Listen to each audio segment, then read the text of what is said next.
Hello everyone, I hope you are having a nice time. Fun Kaveri engine बहुत trend कर रहा है, तो इस बारे में बात करेंगे कि कावेरी इंजन प्रोजेक्ट आखिर है क्या, भारत सरकार का इसको लेकर क्या प्लानिंग था और ये कैसे फेल कर गया, और आने वाले समय में इस पे भारत सरकार क्या करेगा, और हम लोग को ये भी सोचना चाहिए कि हम लोग इसका कैसे फ़ायदा उठा सकते हैं। तो इस बारे में भी डिस्कस करेंगे। कावेरी इंजन प्रोजेक्ट 1986 में लाया गया था। इसका 3 फंडिंग अभी तक आ चुका है टोटल। इसमें 9,000 करोड़ रुपया खर्च हो चुका है। इसको लाने का ज़रूरत पाकिस्तान और चाइना के खतरे को देखते हुए किया गया था, जिसमें कहा गया था कि आने वाले 10 से 15 साल के बीच में भारत 42 स्क्वाड्रन एयर फाइटर का पूरा कर लेगा, जिसके तहत 200 से 250 फाइटर प्लेन का इंजन तैयार करना था। तो ये फेल कैसे कर गया? इसमें अभी तक 25 साल लग चुके हैं और ये जितना हम लोग का रिक्वायरमेंट था रिजल्ट उतना नहीं मिल पाया। जैसे कोई भी इंजन एक थ्रस्ट जनरेट करता है, तो ये जो थ्रस्ट हम लोग को रिक्वायरमेंट था वो था ड्राई थ्रस्ट 52 और ये अभी 46 ही दे रहा है। और आफ्टर बर्नर हम लोग का रिक्वायरमेंट था 80, जो कि अभी 71 है। और एक होता है थ्रस्ट वेट रेशियो। उसमें क्या होता है कि जो थ्रस्ट है उसको वेट से डिवाइड करते हैं तो थ्रस्ट वेट रेशियो निकलता है। तो ये अभी जो थ्रस्ट वेट रेशियो का रिक्वायरमेंट था वो 8 से लेकर 9 तक था और ये अभी 7.4 ही जनरेट कर पा रहा है। सुनने में तो लगेगा कि इतना बड़ा डिफरेंस नहीं है, बट फाइटर प्लेन के सेंस में ये बहुत बड़ा डिफरेंस है। इससे बहुत नुकसान का सामना करना पड़ सकता है। और साथ के साथ इसमें जो हम लोग का ब्लेड टेक्नोलॉजी है उसमें क्या होता है कि बहुत सारा फ्यूल जो होता है ना, फ्यूल बहुत कंबस्टेबल होता है, तो उसमें बहुत हाई मेल्टिंग पॉइंट जो होता है ना रहना चाहिए उसका। तो जो रिक्वायरमेंट था हम लोग का इंजन का वो 11,000 डिग्री सेल्सियस था और जो हम लोग अभी अचीव कर पाए हैं वो 1,050 डिग्री सेल्सियस है। यहाँ भी लगेगा कि करीब ही हैं, बट ये बहुत बड़ा डिफरेंस है। और साथ के साथ इसमें जो इंजन है वो बहुत फ्यूल कंजम्पशन करता है, जो कि जो हम लोग बनाना चाहते थे वो हम लोग इंटरनेशनल स्टैंडर्ड से बनाना चाहते थे, जिसमें उतना फ्यूल कंजम्पशन नहीं होता। तो ये तो हो गया फेलियर का बात। तो अब बात ये होना चाहिए क्या हम लोग के साइंटिस्ट इतना केपेबल नहीं है या कोई करप्शन हुआ है? नहीं, हम लोग के साइंटिस्ट बहुत केपेबल हैं और कोई करप्शन भी नहीं हुआ है। तो इसमें रीज़न ये है कि बीच बीच में कभी कभी प्रोजेक्ट को डिले करना पड़ जाता था, फंडिंग लेट से आता था, ठीक है। और साथ के साथ सरकार बदल जाने के कारण सरकार का जो डिसीजन होता है वो भी चेंज हो जाता है।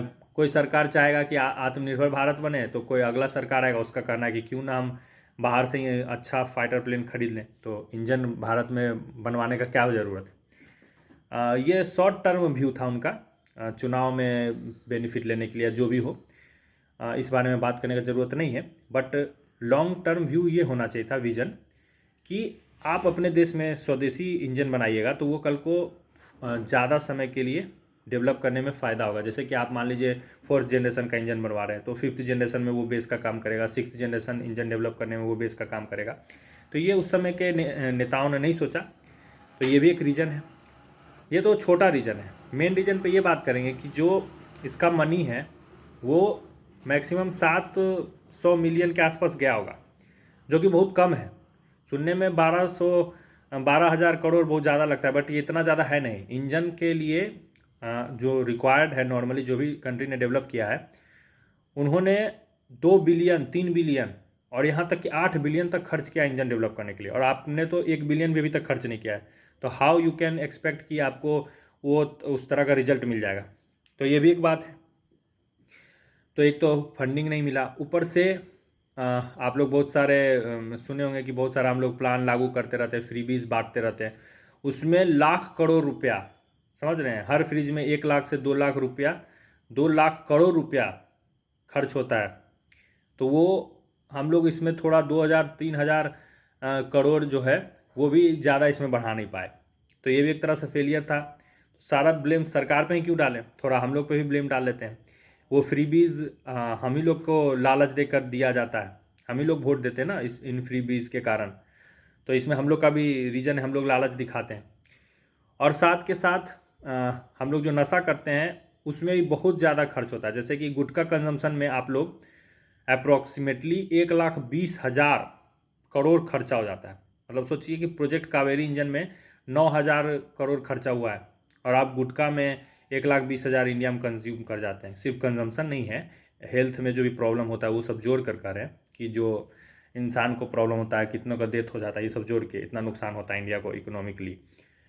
तो यदि 10-20% भी इसमें कमी हो तो ये पैसा कावेरी इंजन के फंडिंग में लग सकता था। तो सरकार के साथ साथ हम लोग भी दोषी हैं इसमें, तो सिर्फ सरकार को ही ब्लेम नहीं कर सकते हैं। और शराब के बारे में सोचिए, सिगरेट के बारे में सोचिए, इससे कितना नुकसान होता है, इसमें कितना पैसा बिना मतलब का खर्च होता है।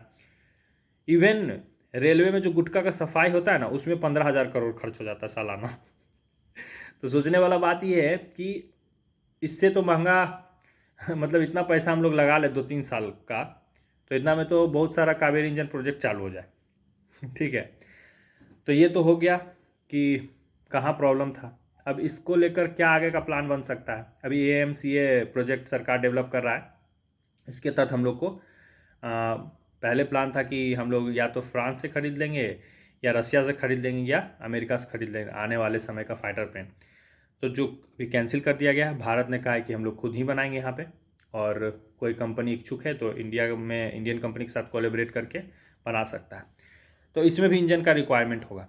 तो यदि अभी से इस पर ध्यान दिया जाए तो कावेरी इंजन का जो एक्सपीरियंस है और कावेरी इंजन को फर्दर डेवलप किया जाए तो ये एक बहुत अच्छा फ़ायदा हो सकता है। तो भारत सरकार को इस तरफ ध्यान देना चाहिए, इस प्रोजेक्ट को फंड करना चाहिए, इसको ऐसे ही नहीं छोड़ देना चाहिए। सिर्फ अनमैन्ड एरियल व्हीकल्स से काम नहीं चलेगा, थोड़ा बहुत इन्वेस्टमेंट पैसा का होगा तो ये जो भी रिक्वायरमेंट हम लोग कमी है वो सब हो जाएगा। और साथ के साथ एक और कमी है, हम लोग के पास टेस्टिंग फैसिलिटीज़ नहीं। सोचिए, इतना कमी होते हुए भी आप लोग क्या उम्मीद करते हैं इतना आसानी से कैसे मिल जाएगा। जितना देश है उतना ज़्यादा पैसा इन्वेस्ट किया, उन लोग के पास टेस्टिंग फैसिलिटी है और बहुत साल का एक्सपीरियंस है, तब जाकर वो लोग इंजन डेवलप करता है। आप लोग के पास पैसा होते हुए भी आप लोग बहुत कमी रखे हुए हैं, तो साइंटिस्ट इतना आसानी से ये डेवलप नहीं कर सकता है।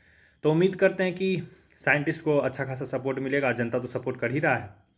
और साथ के साथ ये भी सोचिएगा कि गुटखा और जो शराब है या सिगरेट है वो उससे देश को कितना इकोनॉमिकली लॉस होता है, जिसके कारण हम लोग बहुत सारा प्रोजेक्ट नहीं चला पाते। और साथ में फ्रीबीज़ जो हम लोग ले लेते हैं, वोट देने के लालच में सरकार फ्रीबीज हम लोग को देता है, उससे भी कितना नुकसान हो रहा है देश को।